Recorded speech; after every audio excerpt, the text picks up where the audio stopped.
Fala, nação tricolor, sejam bem-vindos a mais um vídeo. Hoje é o pré-jogo de Fortaleza e Flamengo pela 32ª rodada do Brasileirão. Fortaleza vai fazer seu 30º jogo. Tem 2 jogos a menos aí, ainda na busca pela liderança, pela Libertadores, perdão, no Campeonato Brasileiro. Fortaleza que atualmente está na 9ª colocação, vai pegar o 6º colocado, que é o Flamengo. Não deixa de ser um confronto direto, justo que o Fortaleza tem 2 jogos a menos e tem 8 pontos aí dividindo a equipe e tem esse confronto direto, né? Ou seja, se Fortaleza vence, por exemplo, esse jogo e vence esses 2 jogos a menos que tem, ele ultrapassaria o Flamengo, né, na pontuação. Então é um confronto direto, sim. Fortaleza vence, se coloca novamente na briga aí pela Libertadores. É um jogo complicadíssimo, sem dúvida. O jogo vai ter um Castelão com mais de 47 mil pessoas, 14 mil e alguma coisa para o Flamengo, e o restante para o Fortaleza aí por volta de 30 mil, 35 mil torcedores do Flamengo, do Fortaleza. Jogo complicado, já falando aqui do adversário, né, que é o Flamengo. O Flamengo que tem 2 desfalques importantes. O Flamengo que vem de uma derrota aí pro Santos, jogando em Brasília pro mando de campo. Tem 2 desfalques importantes: Bruno Henrique expulso e Gerson expulso contra o Santos. Então o Flamengo vai jogar aí provavelmente com o Everton Cebolinha ou Luiz Araújo no lugar do Bruno Henrique, ou até o Gabigol.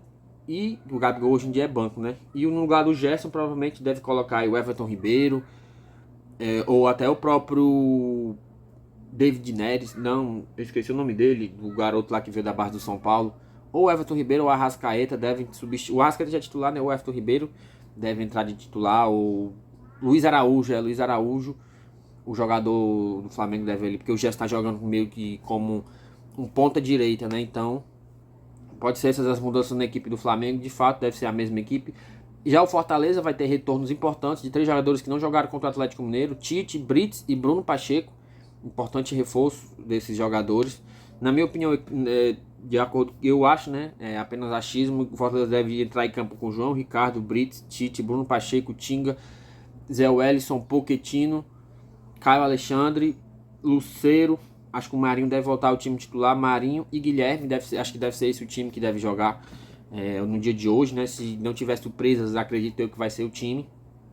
Caso o Fortaleza vença, vai subir uma posição, vai ir para a 8ª colocação, vai ultrapassar o Fluminense. Ainda ficaria com 2 jogos a menos que o Fluminense, então importante. Seria importante aí essa vitória, né? Ia colocar o Fortaleza na briga novamente. Teria o confronto direto com o Atlético Paranaense na próxima rodada. Caso vença, vai ficar em 45 pontos. O Atlético Paranaense com 2 jogos a mais vai para 49. Lembrando que ele ainda vai jogar nessa rodada também, né? 49 e ficaria 4 pontos de diferença com jogo a menos. Então, teria mais um confronto direto. Depois jogaria com o Cuiabá e faria 3 jogos em casa, né? Que é os 2 atrasar, que foram remarcados, e contra o Palmeiras. Então seriam aí Fortaleza. Essa sequência de 3 jogos para o Fortaleza é importante demais se ele quiser sonhar ainda com Libertadores.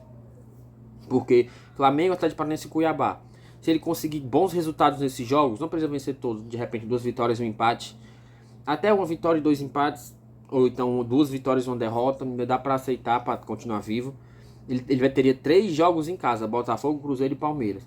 Caso ele conseguisse bons resultados nesses jogos, Flamengo em casa e 2 fora, Cuiabá e Atlético Paranaense, ele teria 3 jogos em casa, que a gente sabe que a força do Fortaleza é quando joga em casa com a sua torcida, para engatar uma sequência aí nesses últimos 3 jogos que ia faltar depois desses 3 em casa, ia faltar Bragantino, Goiás e Santos. Uma sequência aí para ter forças, né, para chegar junto, porque caso ele consiga de repente aí 7 pontos e consiga vitórias, essas vitórias quando ele jogar em casa, ele provavelmente vai chegar aí a 58 pontos já, faltando 3 jogos, 56 por aí, e aquela matemática que a gente fez, né, com 60 pontos, nos meus cálculos, Fortaleza conseguiria pegar um 6º lugar, mas também a gente não sabe, talvez seja até um pouco mais, está muito disputado.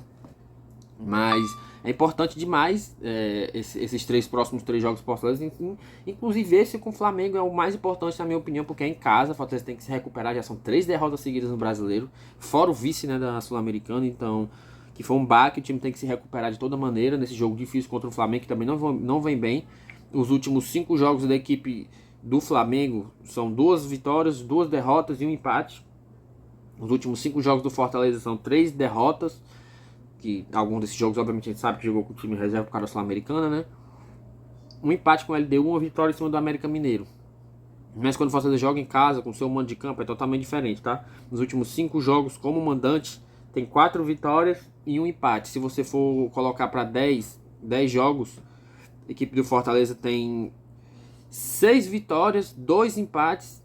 Não, 7 vitórias, 2 empates e 2 derrotas. Ou seja, grande sequência. Já o Flamengo, quando joga fora de casa, nos últimos 5 jogos, 3 empates, 1 vitória e 1 derrota. Então é uma equipe que oscila muito também. Os últimos jogos, o último jogo do Fortaleza no Caixão com o Flamengo foi 3-2, um jogaço, aquele jogaço com o Pedro Rocha, fez 2 gols. E o Caio Alexandre fez o gol no final. Então tem boas memórias, né? O último jogo entre Fortaleza e Flamengo, que o Fortaleza possa fazer um grande jogo e consiga vencer, né? Consiga um bom resultado, que coloque na briga de novo para, quem sabe, buscar uma Libertadores próximo ano. Beleza, galera? Tamo junto. Se gostou do vídeo, deixa o like, se inscreve aí no canal se não for inscrito. Até um próximo vídeo. Valeu!